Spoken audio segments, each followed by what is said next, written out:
Hoje falaremos do integralismo brasileiro. Quem criou esse movimento? Qual é a sua história? E o que esse movimento desempenhou no Brasil? Para começarmos, devemos falar de seu idealizador. Plínio Salgado nasceu em São Bento de Sapucaí, em São Paulo, no dia 22 de janeiro de 1895. Ele era filho do coronel Francisco das Chagas Salgado e da professora Ana Francisca Reno Cortés, que o ensinou as primeiras letras. Com 16 anos, ficou órfão de pai. Em 1916, começou suas atividades no jornal Correio de São Bento. Em 1918, ingressou na carreira política com a fundação do Partido Municipalista, que reunia os líderes dos municípios do Vale da Paraíba em defesa da autonomia municipal. Em 1920, Plínio Salgado mudou-se para São Paulo e entrou para o jornal Correio Paulistano, órgão oficial do Partido Republicano Paulista, o PRP, no qual ele fez amizade com Menotti Del Picchia, o redator-chefe do jornal. Em 1922 participou da Semana de Arte Moderna e em 1924 foi um dos ideólogos da tendência nacionalista do modernismo, denominado de Movimento Verde e Amarelo, em oposição à corrente primitivista lançada pelo Manifesto Pau-Brasil de Oswaldo de Andrade. Em 1926, Plínio Salgado estreou na literatura com o livro O Estrangeiro, um romance de técnicas vanguardistas que narrava a vida de um jovem anarquista que emigrou da Rússia pré-revolucionária e veio tentar a vida no Brasil. O autor tentou construir uma ideia do cotidiano em São Paulo, na década de 20, com etnias, classes, perspectivas e atitudes. Em 1927, tomou a anta e o índio tupi como símbolo da nacionalidade primitiva, e o Grupo Verde e Amarelo transformou-se em Escola da Anta. Em 1928, Plínio Salgado foi eleito deputado estadual em São Paulo pelo Partido Republicano Paulista. Em 1929, ele apoiou a candidatura de Júlio Prestes à presidência da República, em oposição a Getúlio Vargas. Nesse mesmo ano, deu um tempo na política e viajou para a Europa como tutor do filho de Sousa Aranha. Na Itália, ele se impressionou com o fascismo de Benito Mussolini e voltou obcecado pela ideia de criar um movimento de cunho nacionalista no Brasil. Plínio Salgado retornou ao Brasil no dia 4 de outubro de 1930, um dia após a queda de Washington Luiz. Sabe-se que, com a vitória do governo provisório, Plínio começou a apoiar Vargas. Já em junho de 1931, tornou-se o redator do jornal A Razão, no qual publicou vários artigos contra a constitucionalização do país, o que originou na revolta dos ativistas contra a ditadura, que atearam fogo na sede do jornal pouco antes da Revolução Constitucionalista de 1932. A Ação Integralista Brasileira, a AIB, foi fundada oficialmente como partido político em 7 de outubro de 1932, pelo chefe nacional Plínio Salgado. Nesse mesmo ano, Plínio fundou também o Manifesto da Nação Brasileira. Plínio Salgado fundou em março de 1932 a Sociedade de Estudos Políticos. Naquele mês, eclodiu a Revolução Constitucionalista. O movimento teve seu lançamento oficial adiado até a publicação em outubro do Manifesto, enviado a intelectuais, sobretudo pessoas ligadas à igreja, políticos e à sociedade paulista. A partir daí, o integralismo obteve no país um crescimento surpreendente. Elgio Trindade, autor do livro Integralismo, o Fascismo Brasileiro na década de 30, disse que a AIB possuía 56 periódicos regionais. Na época de sua dissolução, estava implantada em todas as regiões do país. Em 1936, estima-se que havia 3.000 núcleos.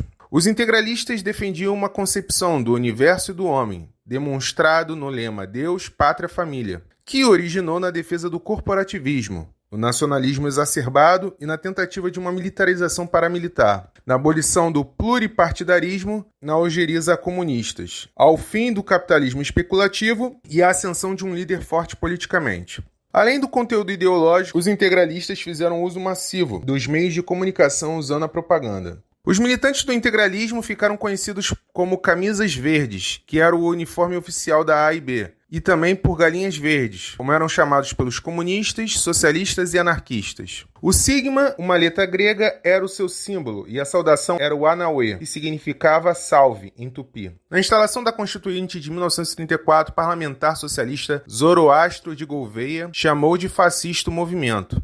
Durante seus 6 anos de existência, o movimento cresceu. Todavia, também possuía repulsa por seus opositores, que gerou vários conflitos. Um deles foi em São Paulo, no dia 7 de outubro de 1934, conhecida como a Batalha da Praça da Sé, quando uma frente de socialistas enfrentou e desbaratou uma concentração de integralistas.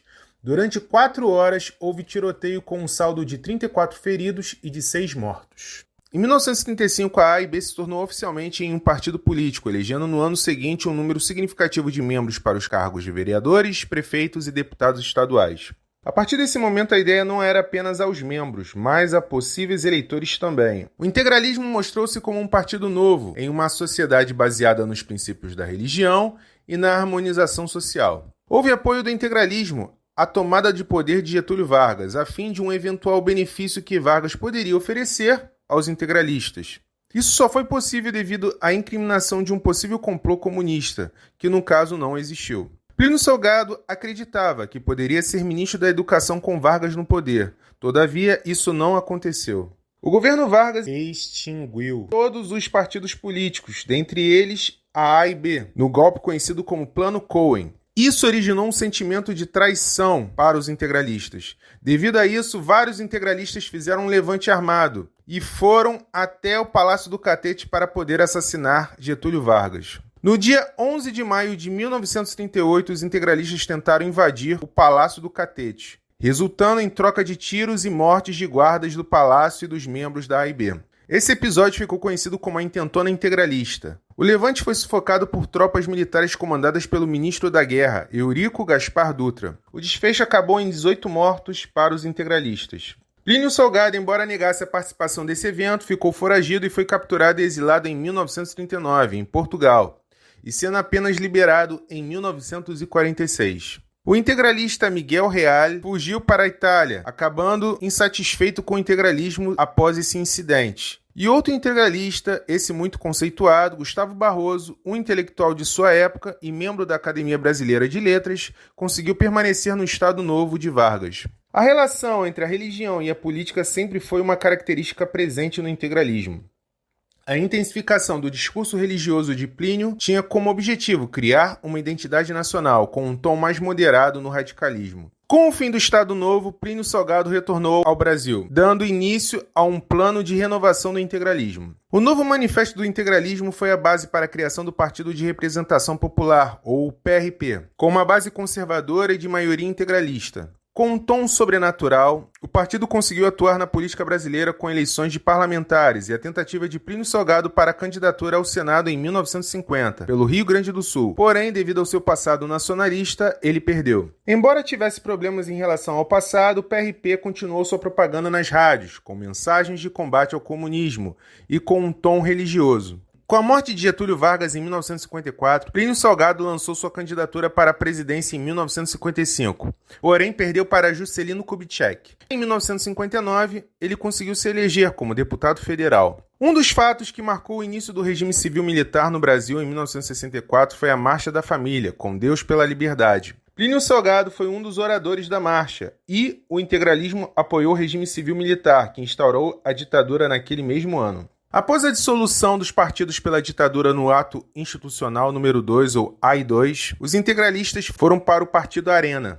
Em 1974, Plínio Salgado se aposentou. Nesse momento, o integralismo já não tinha mais o vigor que antes possuía. Sabe-se que Plínio Salgado estava com sua saúde muito debilitada, dadas as circunstâncias. E devido a isso, Plínio Salgado faleceu no dia 8 de dezembro de 1975. Sua morte marcou o fim da AIB e, consequentemente, do PRP, gerando rachaduras dentro do partido e de disputa para quem iria liderar. Houve várias tentativas de organizar o movimento, porém sem sucesso. Com a Constituição sendo elaborada em 1988, gerou ainda mais turbulência, até porque os integralistas são autocráticos, como qualquer movimento nacional assim o é, sendo chamados por muitos na nova república de extrema-direita. Sabe-se que em 2004 ocorreu em São Paulo o primeiro congresso reunindo grupos próximos ao integralismo, com a Associação de Diplomados da Escola Superior de Guerra, a ADESG, a União Católica Democrática, a UCD, e representantes do PRONA, partido de Enéas Carneiro. A tentativa de reorganizar o movimento integralista sob as siglas da MIB, ou Movimento Integralista Brasileiro, se viu na confusão entre os grupos integralistas. Devido a essa situação deplorável, surgiram dentro do MIB 3 grupos integralistas: a Ação Integralista Revolucionária, a IR, o Movimento Integralista e Linearista Brasileiro, a MIL-B, e a Frente Integralista Brasileira, a FIB. A Ação Integralista Revolucionária tinha na liderança o jornalista e empresário Geniberto Pizzotti. O grupo visava a atuação virtual e defendia o retorno do integralismo ao seu passado revolucionário.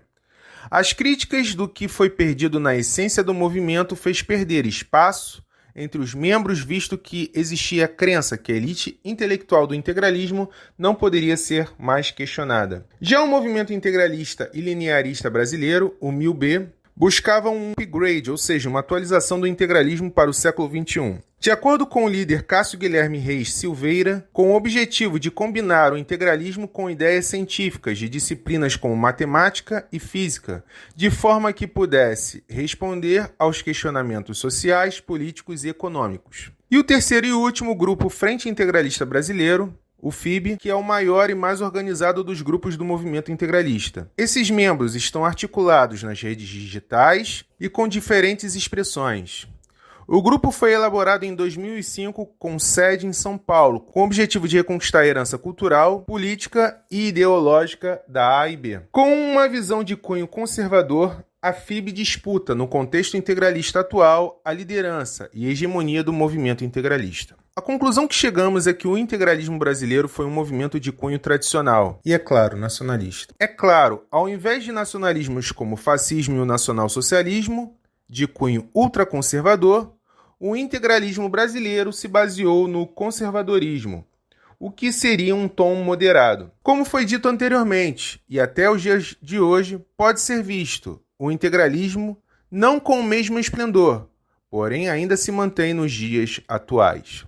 No próximo episódio falaremos do British Union of Fascists, ou União Fascista de Britânicos, no caso, o nacionalismo inglês. Se você não se inscreveu, a hora é agora. Se desejar, comente também. Um grande abraço e até a próxima.